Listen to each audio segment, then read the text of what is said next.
ይበጀኛል ያስተዳድረኛል ላለው የፖለቲካ ፓርቲም ድምጹን መስጠት ለሕግ ተማሪው ጌዲዮን ዮሐንስ አንድ የዲሞክራሲ ጉዞ መለኪያ ነው።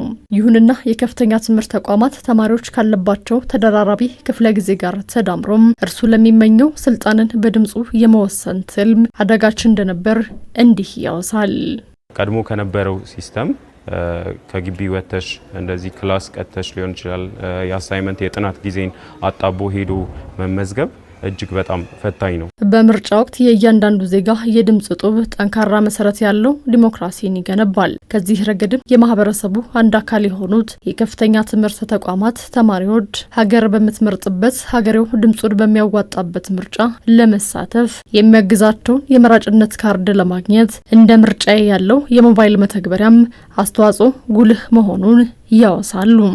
ትንሽ ደቂቃ ነው የሚፈጀውና እኔም ተመዝግቤ ያለው ትንሽ ደቂቃ ነው የሚፈጀው ለመመዝገብ።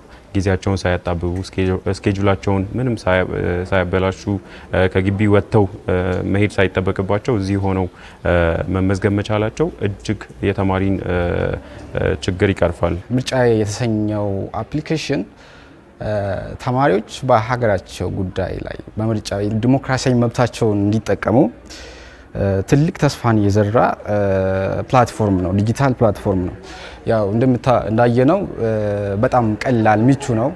ይሄ ደግሞ ዝቅተኛ የነበረውን የተማሪዎች ተሳትፎ በምርጫ ላይ በጣም ከፍ ሊያደርግ የሚችል ምቹ ፕላትፎርም ነው ማለት ነው። ምርጫዬ ዲጂታል የምዝገባ አማራጭ ተስፋውን ብሩህ ነገውን የተሻለ ለማድረግ ደፋ ቀና ለሚለው የከፍተኛ ትምህርት ተቋማት ተማሪውም ድምጹን እንዲያዋጣ በርን ከመክፈት ባለፈም ባለው ጊዜና ሰዓት ስለሚመርጠው የፖለቲካ ፓርቲ ተገቢ እውቀትን እንዲያካብት እድል እንደፈጠረለትም ያወሳናል።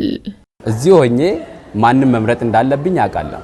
ምክንያቱም መራጮችን በዛው በአፕሊኬሽኑ ተጠቅሜ እነማን እንደሆኑ ማወቅ እችላለሁና ወደፊት ውሳኔ እንትን ማለት የለብኝም። አሁን ወስኜ መሄድ እችላለሁና ሊያጋጥሙን የሚችሉ ቻሌንጆች ለምሳሌ ማንም መምረጥ አለብኝ ከሚሉ ጥያቄዎች ተነስቶ ካሁኑ እያሰብኩ እንድቆይና ለኛ እንደ ሀገር ማን ይበጀናል የሚባለውን ነገር እንዳውቅ ያደርጋል። የቴክኖሎጂ ዱካን የዲጂታል እርምጃን እየተከተለች የምትገኘው ኢትዮጵያም ለመራጮች ቀላል የሆነውን የመመዝገቢያ አማራጭ አድማስ በማስፋትም በሁሉም የሀገሪቱ ክፍሎች የማዳረስ ስራን እንደ ቀጣይ የቤት ስራ ሊወሰድ ይገባል የተማሪዎቹ መልእክት ነው። የኢንተርኔት አክሰስ ሌሎችም ከዚህ ጋር ከቴክኖሎጂው ጋር ለምሳሌ መብራትም ሊሆን ይችላል እንደ ቻሌንጅ። አንዳንድ አካባቢዎች ኤሌክትሪክ የሚቸገሩ አካባቢዎች አሉ። ከዛ ጋር ተገናኝቶ ኢንተርኔትም ኤሌክትሪክም እንደዛ አይነት መሰረተ ልማት ከማስፋት ረገድ ብዙ ስራዎች ይጠብቃሉ። መራጮች ምዝገባ እስከ መጋቢት 28 ይቆያል።